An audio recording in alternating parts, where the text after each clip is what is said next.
The Galactic Council chamber buzzed with nervous energy as Ambassador Vector adjusted his primary breathing apparatus.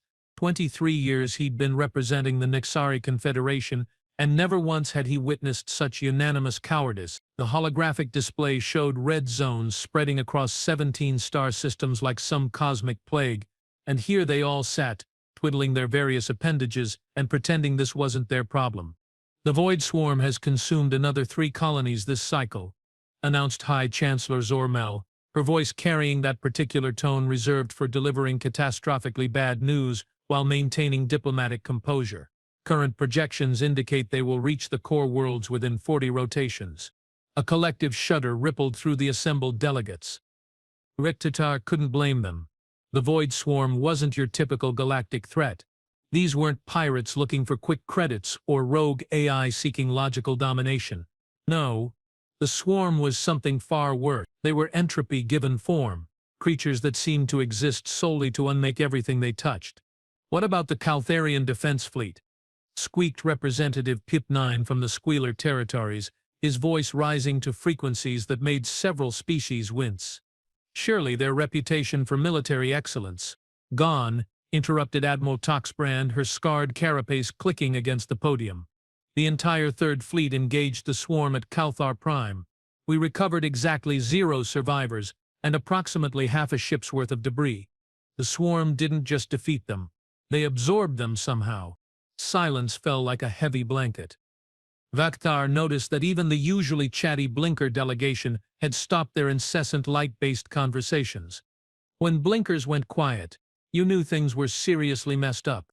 "Perhaps we should consider evacuation protocols," suggested Senator Flipton, his gelatinous form quivering with barely contained panic. "Strategic withdrawal to the Outer Rim until what?"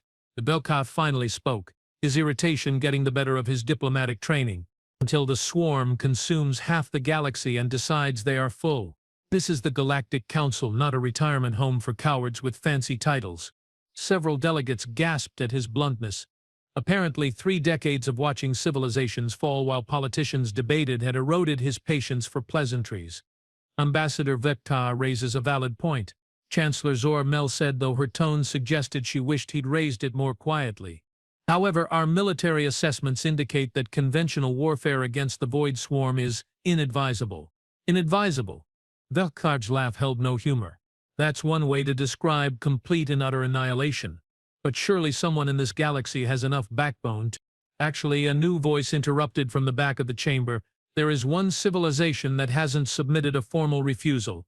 All eyes turned to Junior Attaché Wixsal, a nervous young flutterby, who looked like he'd rather be anywhere else in the universe. His iridescent wings twitched as hundreds of alien gazes fixed on him. "Well," Chancellor Zormel prompted, "don't keep us in suspense. Attaché, which civilization still possesses the questionable judgment to consider facing the Swarm?" Wixsal consulted his datapad with trembling claws. The humans, Chancellor, from the Sol system." The silence that followed was so complete that Vextar could hear his own circulatory system pumping. Then, as if someone had activated a comedy protocol, the entire chamber erupted in laughter. Not polite, diplomatic chuckling, but full-blown, rib-cracking guffaws. "The humans?" wheezed Senator Flipton between giggles. "Those primitive mammals who only achieved faster-than-light travel 2 centuries ago. The ones who fight each other over colored cloth and imaginary lines on maps." "Oh, this is rich," cackled Representative Pip9. "What's next? Are we going to ask the domesticated food beasts of Graxon 7 for military advice?" Even Admiral Toxbrand was struggling to maintain her composure. "I have read their military reports. They are still using projectile weapons and chemical explosives against the Void Swarm. It'd be absorbed before they finished loading their primitive firearms." Valkar found himself oddly annoyed by the dismissive laughter. Sure, humans weren't the most advanced species in the galaxy. Hell, they weren't even in the top 50. But something about the way everyone was writing them off felt premature. "Have any of you actually studied human military history?" he asked, raising his voice above the continued chuckling. The laughter died down, replaced by confused murmurs. "I mean, really studied it." Vectar continued, "Not just the technological assessments, their actual combat records. Chancellor Zormel adjusted her ceremonial crest with visible irritation. Ambassador, while we appreciate your thorough research habits, I hardly think primitive warfare tactics are relevant to our current crisis. Primitive. Vector pulled up his own data files, broadcasting them to the chamber's main display. Let me share some fascinating primitive statistics. In their recorded history, humans have engaged in approximately 14,000 wars. They have never, and I mean never, at a period longer than 40 rotations without some form of organized violence occurring somewhere on their planet. Barbaric, muttered someone from the Pacifist Coalition section. Barbaric, yes, but also remarkably effective.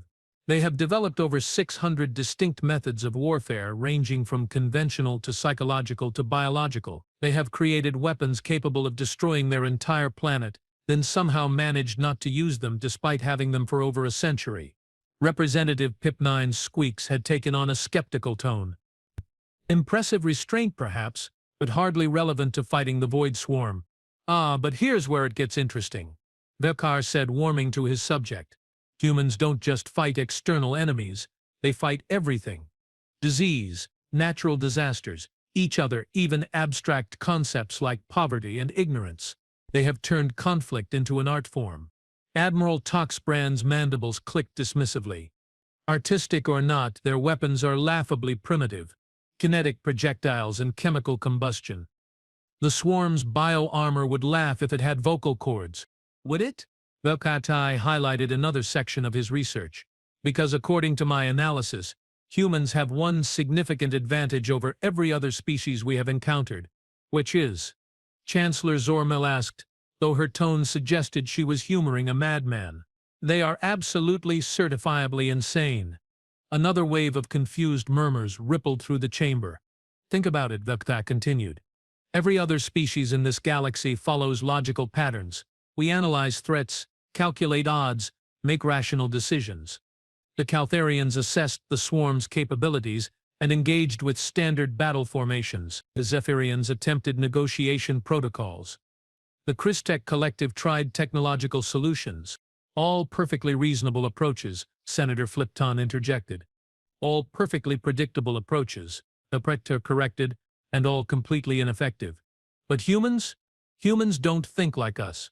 When faced with an overwhelming enemy, they don't calculate odds. They don't seek rational solutions. They do something completely unpredictable. Such as?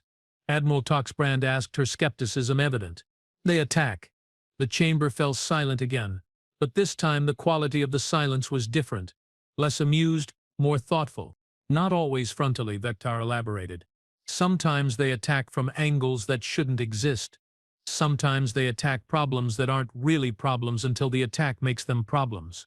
Sometimes they attack their own assumptions about how reality works. Junior Attaché Wixsal's wings fluttered nervously. But surely that's just chaotic thinking. Exactly, Velkar's enthusiasm was building. Pure, beautiful, illogical thinking. The kind of thinking that the Void Swarm's hive intelligence probably can't predict or counter because it doesn't make sense. Chancellor Zormel had stopped looking amused.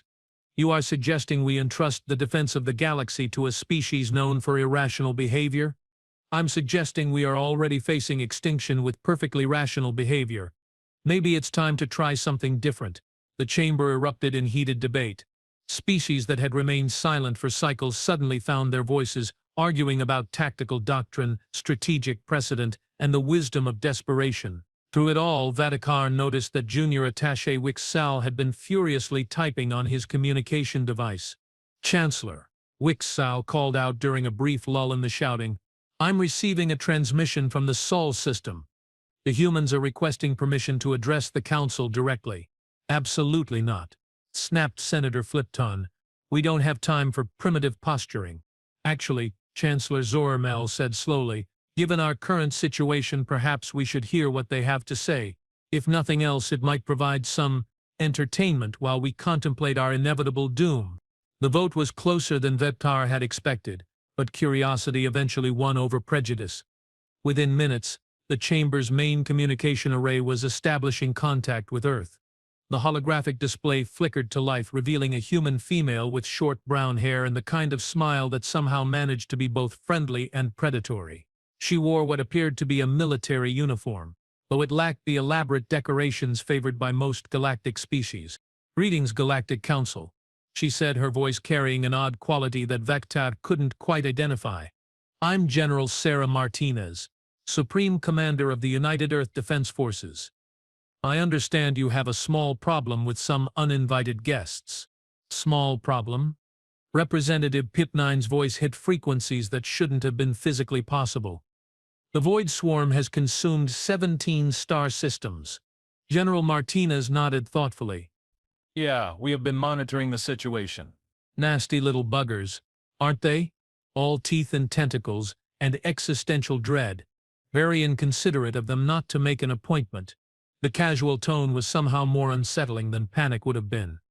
Vepertab found himself leaning forward, studying the human's expression for signs of hidden fear or bravado. He found neither.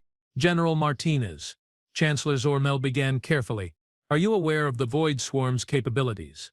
They have defeated every military force sent against them." "Oh, we are quite aware," Martinez replied cheerfully. "We have been running combat simulations for the past 6 months. Fascinating opponents, really. Very thorough in their approach to universal consumption. Then surely you understand that engaging them would be suicide." Admiral Toxbrand said, her mandibles clicking with nervous energy. The human's smile widened slightly. "Admiral, with respect, suicide implies we are planning to die. We are not planning to die. We are planning to win." "How?" The question burst out of Vector before he could stop himself. "How do you plan to defeat something that's destroyed forces 1,000 times more advanced than yours?" General Martinez leaned back in her chair, and for a moment her expression became almost philosophical. "Tell me, Ambassador, when you are faced with an impossible problem, what do you do?" "We analyze the situation, develop strategies, seek allies, find rational solutions." "Right, very sensible, very logical, very expected." The human paused, and when she spoke again, her voice carried that predatory edge more clearly. "We cheat." Confused murmurs filled the chamber. Even the translator system seemed uncertain how to process that response. "Cheat?" Chancellor Zormel repeated. "Cheat," Martinez confirmed. "We change the rules. We attack from directions that don't exist. We use weapons that shouldn't work. We employ tactics that violate every principle of civilized warfare." "That's..." Senator Flipton's gelatinous form quivered with indignation. "That's barbaric." Yes, Martinez agreed happily. "It absolutely is. And it's also effective." Admiral Toxbrand's scarred carapace scraped against her chair as she shifted forward. "General, I have studied every known military doctrine in the galaxy. There are no tactics that can overcome the swarm's advantages." "Known military doctrine, yes," Martinez said, "but we have developed a few approaches that aren't exactly known, or documented, or technically legal under most interpretations of interstellar war crimes legislation." The temperature in the chamber seemed to drop several degrees. Vector noticed that several delegates had unconsciously moved away from the holographic display. "War crimes," Chancellor Zormel's voice was barely above a whisper. "Well, that's the thing about facing an existential threat," Martinez explained conversationally. "All those nice civilized rules about how to conduct warfare, they sort of become academic when the alternative is universal extinction." "What exactly are you proposing?" Velkar asked, though part of him wasn't sure he wanted to know. The human's smile became positively feral. "We are proposing to introduce the Void Swarm to some uniquely human concepts, like spite and stubbornness, and the particular kind of creative vindictiveness that comes from being told you can't do something." "Those aren't military strategies," protested Representative Pip9. "Aren't they?" Martinez tilted her head slightly. "Let me ask you something. Has anyone tried insulting the swarm?" The question was so unexpected that the translation systems actually paused for several seconds. "Insulting them?" Admiral Toxbrand repeated incredulously. "Sure. Psychological warfare. Trash talk. Really getting under their skin or exoskeleton, or whatever passes for their epidermis." Martinez shrugged. "Might not work, but it's never been tried." "That's because it's ridiculous." Senator Flipton's form was now vibrating with either rage or panic. "You can't defeat a cosmic horror by calling it names." "Says who?" Martinez asked. Has anyone actually tested that theory? Because from where I'm sitting, every other approach has failed spectacularly. Vekantar found himself laughing despite the situation. It wasn't humor exactly, but a kind of hysterical appreciation for the sheer audacity of what he was hearing. "You're serious," he said. It wasn't a question. "Deadly serious," Martinez confirmed. "Look, we have run the numbers. Conventional tactics won't work. Advanced technology won't work. Negotiation definitely won't work. So we are going to try unconventional tactics, primitive technology used in unexpected ways, and aggressive negotiations." Aggressive negotiations? Chancellor Zormel sounded like she was afraid to ask. "Shooting first and asking questions while shooting," Martinez explained helpfully. "Very aggressive." The chamber had gone dead silent. Even the usually restless atmospheric systems seemed to have stopped circulating air. "General Martinez," Vectar said slowly, "what exactly do you need from us?" "Honestly, nothing." The human shrugged. "We are going to fight them regardless of what this council decides. But if you want to help, we could use some intelligence data and maybe a few volunteers who don't mind bending some rules." "Volunteers for what?" Admiral Toxbrand asked. Martinez's grin was absolutely terrifying. "For the most beautiful suicide mission in galactic history. Or the most insane victory. We are honestly not sure which it will be. But it's guaranteed to be entertaining." The communication link closed, leaving the council chamber in stunned silence. For nearly 10 minutes, nobody spoke. Nobody moved. Nobody seemed to even breathe. Finally, Junior Attaché Wicksaw cleared his throat delicately. "So, should I put together a formal response?" Chancellor Zormil stared at the empty holographic display for another long moment before answering, "Yes. Tell them they have the Council's official blessing to proceed with whatever insanity they have planned." "And if they succeed?" Senator Flipton asked weakly. "If they succeed," Velkar said, "we will probably owe them the biggest apology in galactic history." "And if they fail?" Representative Pipnine squeaked. Chancellor Zormel's laugh held no humor whatsoever. "If they fail, we will all be too dead to apologize for doubting them." As the council session officially adjourned, Velkar found himself staring at the tactical displays showing the Void Swarm's relentless advance. For the first time in months, he felt something that might have been hope. It was a crazy, desperate, probably doomed kind of hope, but it was better than the resignation he'd been living with. Somewhere in the Sol system, a species of primitive mammals was preparing to do something that every advanced civilization in the galaxy had deemed impossible. And despite every rational thought in his head, Velkar found himself genuinely curious to see what happened next.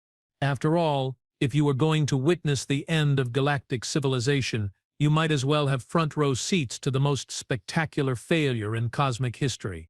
Or just possibly, the most impossible victory. The Void Swarm had never encountered anything quite like humanity. They were about to learn why that was a very, very bad thing. 3 rotations after the council meeting, Vectar found himself aboard the Nexari observation vessel Prudent Distance, watching humanity prepare for what every military expert in the galaxy had declared to be elaborate suicide. The ship's name felt increasingly appropriate as they maintained a supposedly safe distance of 12 light minutes from the Sol system.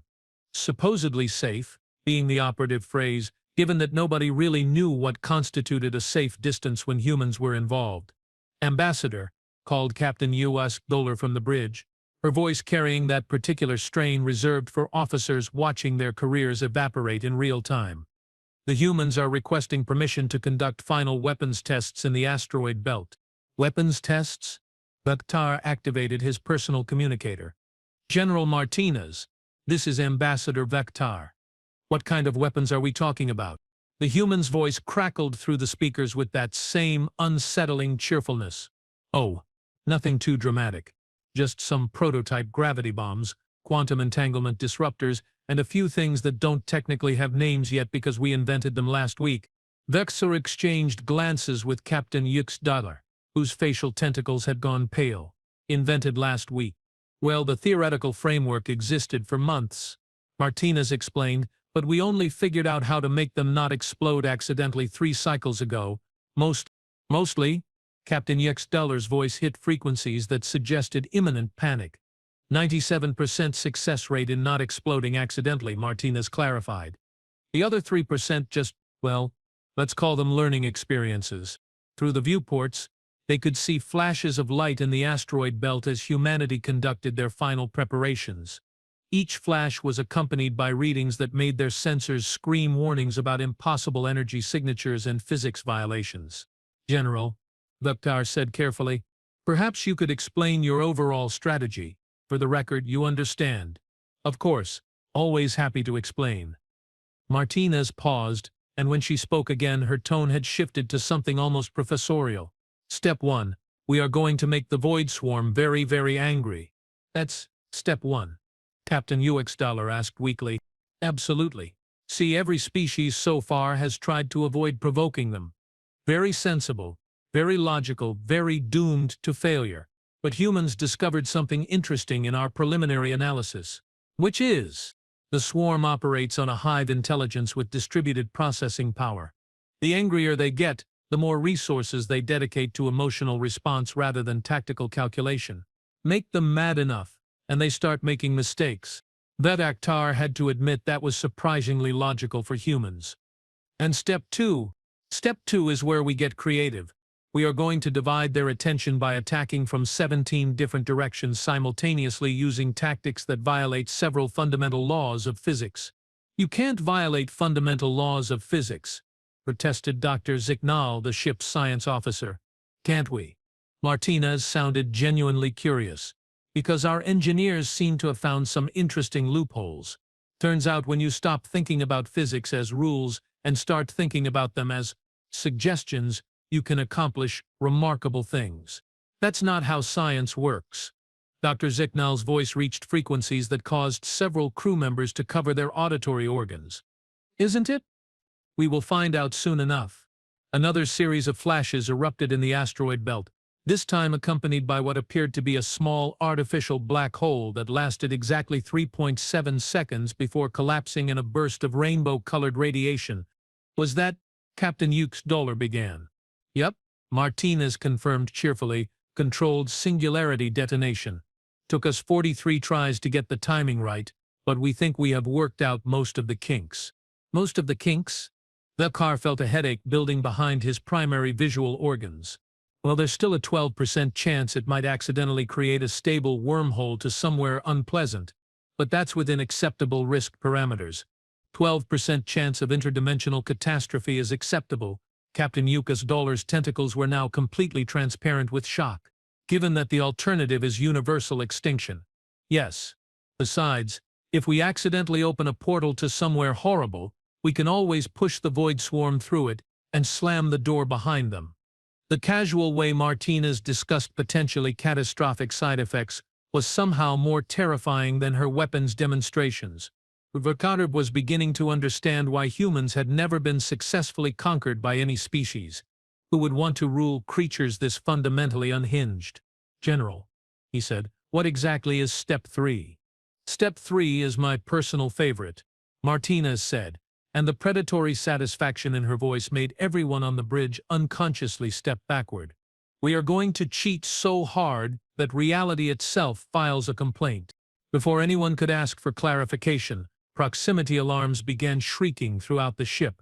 Captain UX$'s crew rushed to their stations as tactical displays lit up with contacts approaching from the outer system. The Void Swarm, Dr. Zicknall announced unnecessarily, 57 capital ships, approximately 400 escort vessels, and, oh, by the 7 void seas, they are each the size of small moons. Through the viewports, they could see the approaching fleet. The swarm ships defied conventional design principles, looking more like living creatures than constructed vessels. They moved with an organic fluidity that was deeply unsettling, their biometal hulls pulsing with veins of sickly green light. They are even uglier than the intelligence reports suggested, Captain UX$ muttered. Humans find them aesthetically offensive too. Martinez's voice cut through the bridge chatter, which is why Step 4 involves some creative redecorating. There's a Step 4. Vektar asked, though he was no longer sure he wanted to know. Several more steps. Actually, we have planned this very thoroughly. Unlike most species, humans have extensive experience with impossible odds and desperate last stands. We have turned it into an art form. The Void Swarm fleet was approaching the outer planets now, their ships spreading into attack formations that spoke of ruthless efficiency. Whatever else could be said about them, they weren't random destroyers. They were methodical, organized, and absolutely implacable. "Human fleet is launching," Dr. Zicknall reported, his voice tight with professional curiosity. I'm reading. "This can't be right." "What?" Captain Stoller demanded. "According to these sensors, the human fleet consists of exactly one ship." Everyone turned to stare at the tactical display. Sure enough, a single contact was moving to intercept the massive swarm fleet. The size differential was so absurd it looked like a computational error. "General Martinez," Vaktar called out, "are you seriously planning to engage a fleet of bioships the size of moons with a single vessel?" "Oh, this isn't just any vessel," Martinez replied, and her voice now carried undertones of barely contained excitement. "This is the UES unreasonable response. Humanity's first and only prototype reality warfare dreadnought." "Reality warfare," Dr. Zicknall repeated faintly. "Combat that takes place on multiple dimensional levels, simultaneously, while actively restructuring local space-time to tactical advantage." Martinez explained as if describing a sandwich recipe. "We borrowed some concepts from theoretical physics, quantum mechanics, and advanced mathematics, then added uniquely human improvements." "What kind of improvements?" "Spite-based targeting systems, stubbornness-powered shields, and weapons that run on pure vindictive determination, plus some technical modifications that our engineers describe as aggressively impossible." The human ship was closing on the swarm fleet now, and Valka could see it clearly through the enhanced viewers. It looked wrong. Not wrong in an obvious way, but wrong in the way that optical illusions were wrong. His brain kept insisting the ship was simultaneously larger and smaller than it appeared, closer and farther away there and not there. "Why does looking at your ship make my brain hurt?" Captain Stoller asked. "Localized space-time distortion field," Martinez said. "The ship exists in 17 dimensions simultaneously, but you can only perceive 3. It's like trying to understand a sphere by looking at its shadow." "That's—" Dr. Zicknall paused to run calculations. "That's not theoretically possible."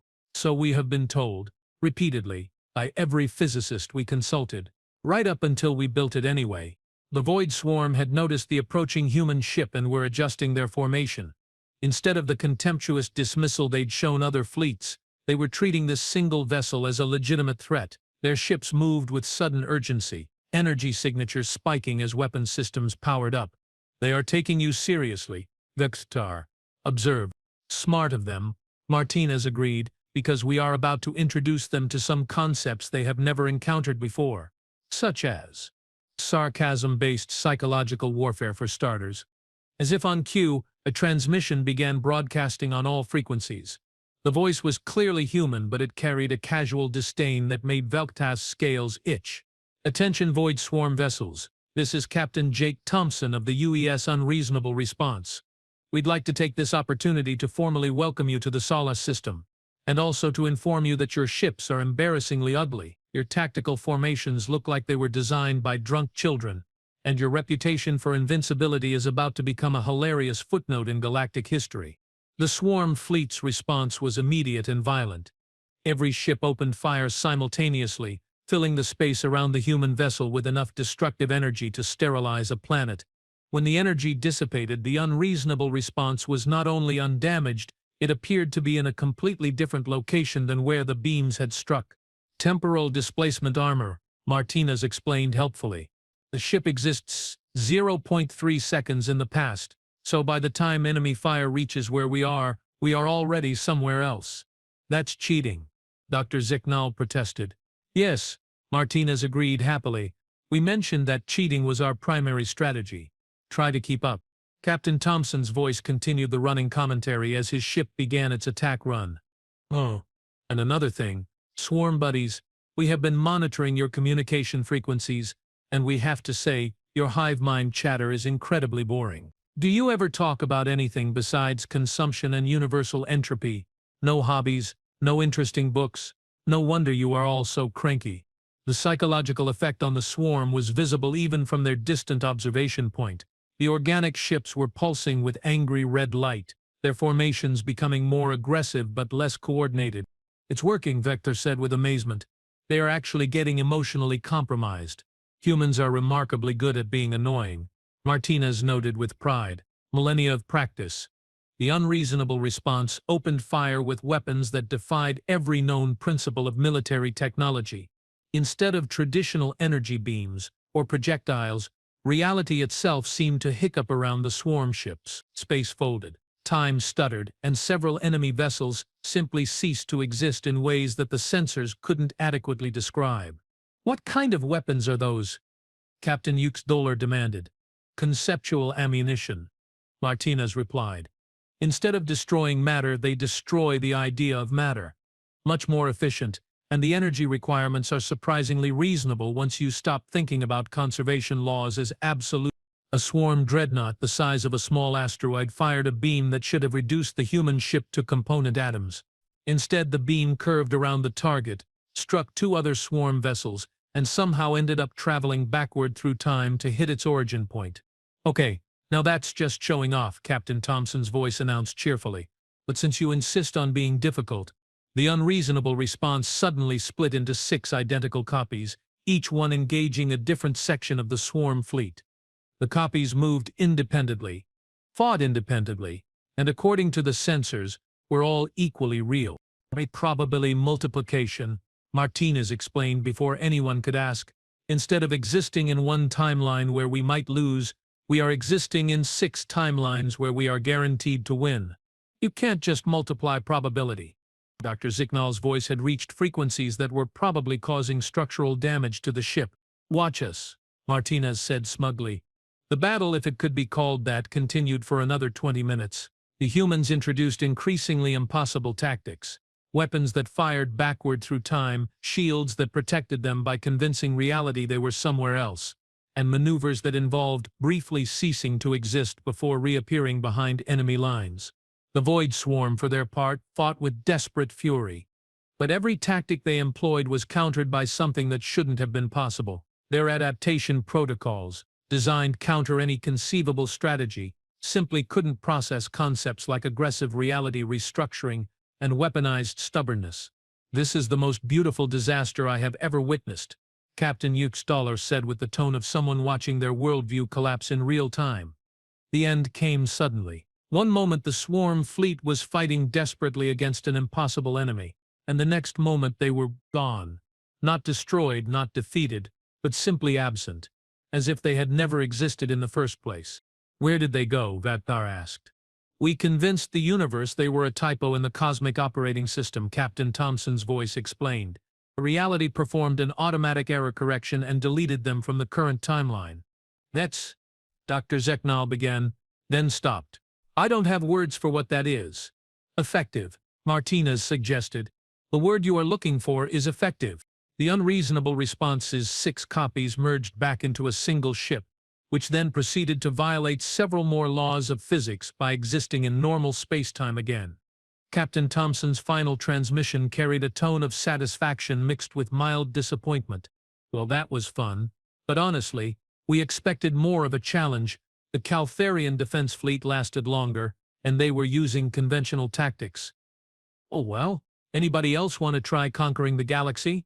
We have got some new weapon concepts we'd like to field test." The communication channel went silent, leaving the observation ship's bridge in stunned quiet. For several minutes, nobody spoke, nobody moved, nobody seemed capable of processing what they'd just witnessed. Finally, Vattar activated his diplomatic communication system.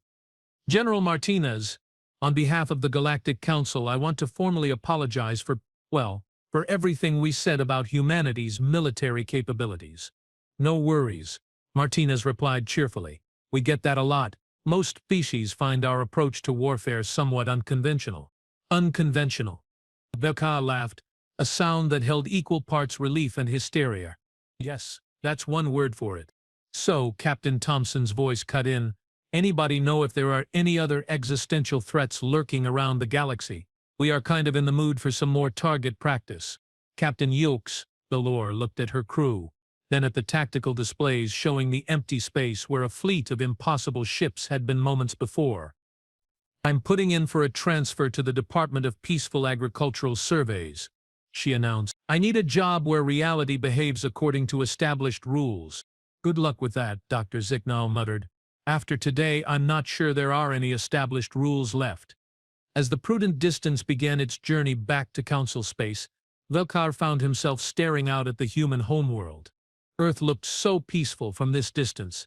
Just a blue and green marble orbiting an ordinary star. It was hard to believe that such a seemingly normal planet had produced creatures capable of arguing with the fundamental laws of physics and winning.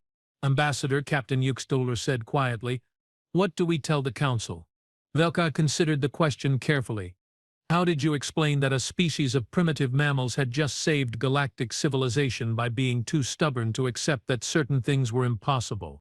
"We tell them the truth," he decided, "that humanity defeated the Void Swarm using tactics that don't technically exist, weapons that violate the laws of reality, and a level of creative vindictiveness that borders on the supernatural. And if they don't believe us..." Velkar smiled, the first genuine smile he'd managed in months. "Then we invite them to explain how the swarm just vanished. I'm sure they will come up with some perfectly rational scientific explanation." He paused, watching Earth slowly rotate in the distance. "Of course they will be completely wrong, but that's not really our problem anymore." The Galactic Council would indeed spend the next several cycles trying to develop rational explanations for the Void Swarm's disappearance. They would create elaborate theories about quantum fluctuations, interdimensional anomalies, and spontaneous reality restructuring events. None of them would accept the simple truth that sometimes when faced with impossible odds, the most effective response is to be even more impossible in return. And somewhere in the Sol system, a species of angry mammals continued inventing new ways to argue with the universe about how things were supposed to work. The universe, for its part, was beginning to suspect it might be outmatched. After all, humans had one advantage that no cosmic force could overcome.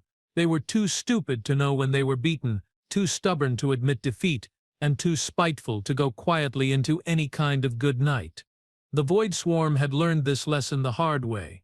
The universe was starting to suspect it might be next.